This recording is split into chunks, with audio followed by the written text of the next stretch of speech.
Hello दोस्तों, स्वागत है आप सभी का हमारे यूट्यूब चैनल ऑक्सफोर्ड क्लासेस में। यह हमारा स्पीकिंग इंग्लिश से रिलेटेड थर्ड ट्यूटोरियल है और इस कोर्स में आप सेंटेंस के स्ट्रक्चर के बारे में जानने वाले हैं। दोस्तों, हमने अपने सेकंड ट्यूटोरियल में आपको बेसिक स्ट्रक्चर के बारे में बताया था। उसमें हमने बेसिक स्ट्रक्चर को कुल 7 भागों में बांटा था। पहला, आइडेंटिफिकेशन ऑफ टेंस।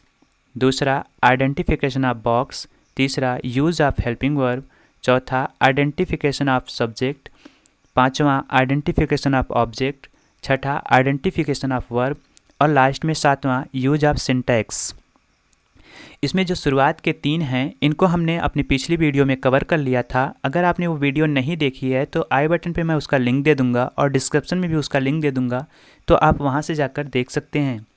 इस वीडियो ट्यूटोरियल में हम इन तीनों को कवर करने वाले हैं। यहाँ देखिए, जो हमारा सेंटेंस होता है उसके कुल 3 मुख्य भाग होते हैं। पहला सब्जेक्ट, दूसरा वर्ब, तीसरा ऑब्जेक्ट। आइए देखते हैं एक्चुअल में सब्जेक्ट कहते किसे हैं और इसे किसी हिंदी वाक्य में कैसे खोजेंगे। तो जो सब्जेक्ट होता है दोस्तों, मैं बता दूं, सब्जेक्ट किसी भी हिंदी वाक्य में जो काम करता है उसे सब्जेक्ट कहते हैं। या फिर आप कह सकते हैं सब्जेक्ट किसी भी हिंदी वाक्य का वह महत्वपूर्ण भाग है जो काम को करता है या जिसके बारे में कोई सूचना दी जा रही हो। जैसे वह बाजार जाता है। अब यहाँ पे बाजार जाने का जो कार्य कर रहा है वह कर रहा है, तो इसका मतलब यह हुआ कि जो वह शब्द है यही इस पूरे वाक्य का मेन सब्जेक्ट है। नेक्स्ट एग्जाम्पल, मेट्रो का उद्घाटन प्रधानमंत्री जी ने किया।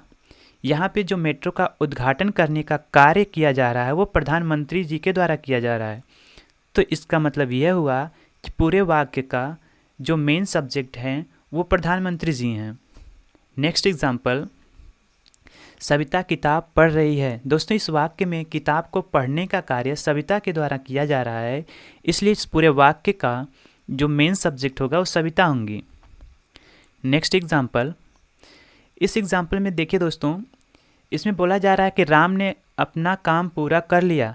इसमें सूचना दी जा रही है कि राम ने अपना काम पूरा कर लिया, राम के बारे में सूचना दी जा रही है, इसलिए इस पूरे वाक्य का जो मेन सब्जेक्ट है वो राम है। चलिए दोस्तों, अब बात करते हैं कि वर्ब किसे कहते हैं। वर्ब किसी भी हिंदी वाक्य में जो कार्य होता है उसे वर्ब कहते हैं।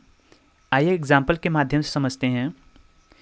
जैसे मैं अंग्रेजी पढ़ता हूँ, यहाँ पे पढ़ने का कार्य हो रहा है, इसलिए इस पूरे वाक्य का जो मेन वर्ब है वो पढ़ना है। नेक्स्ट एग्जाम्पल, नेहा अभी तक सोई है। इस पूरे वाक्य में जो कार्य हो रहा है वो सोने का कार्य हो रहा है, इसलिए पूरे वाक्य का जो मेन वर्ब है वह सोना है। नेक्स्ट एग्जाम्पल, ट्रेन 700 किलोमीटर प्रति घंटा की रफ्तार से चल रही है। इस पूरे वाक्य में जो कार्य हो रहा है वो चलने का कार्य हो रहा है, इसलिए पूरे वाक्य का जो मेन वर्ब है वो चलना है। यहाँ पे देखिए, जो मैं बार बार कह रहा हूँ मेन वर्ब है, इसका मतलब ये है कि वर्ब 2 प्रकार के होते हैं, एक मेन वर्ब, दूसरा हेल्पिंग वर्ब। हेल्पिंग वर्ब को मैंने पहले ही सेकंड ट्यूटोरियल में बता रखा है और ये मेन वर्ब के बारे में अभी बता रहा हूँ। वैसे मेरी एक ट्यूटोरियल पूरे वर्ब के ऊपर ही आएगी। चलिए अब बात करते हैं ऑब्जेक्ट किसे कहते हैं। ऑब्जेक्ट किसी भी हिंदी वाक्य में जिस चीज़ पर कार्य किया जा रहा हो उसे ऑब्जेक्ट कहते हैं, या फिर आप कह सकते हैं सब्जेक्ट के कार्य करने का प्रभाव जिस शब्द पर पड़ता हो उसे ऑब्जेक्ट कहते हैं। जैसे वह बाजार जाता है। अब वह का जो कार्य का प्रभाव पड़ रहा है वो बाजार के ऊपर पड़ रहा है, इसका मतलब इस पूरे वाक्य का जो ऑब्जेक्ट है वो बाजार है। नेक्स्ट एग्जाम्पल में मेट्रो का उद्घाटन प्रधानमंत्री जी ने किया। तो यहाँ पे प्रधानमंत्री जी के द्वारा जो कार्य किया गया है वो मेट्रो के ऊपर किया गया है, इसलिए पूरे वाक्य का जो मेन ऑब्जेक्ट है वो मेट्रो है। नेक्स्ट एग्जाम्पल, श्याम कविता लिख रहा है। अब यहाँ श्याम के जो कार्य हैं वो कविता के ऊपर किए जा रहे हैं, इसलिए पूरे वाक्य का जो मेन ऑब्जेक्ट है वो कविता है। नेक्स्ट एग्जाम्पल में इंडिया मैच जीत गई।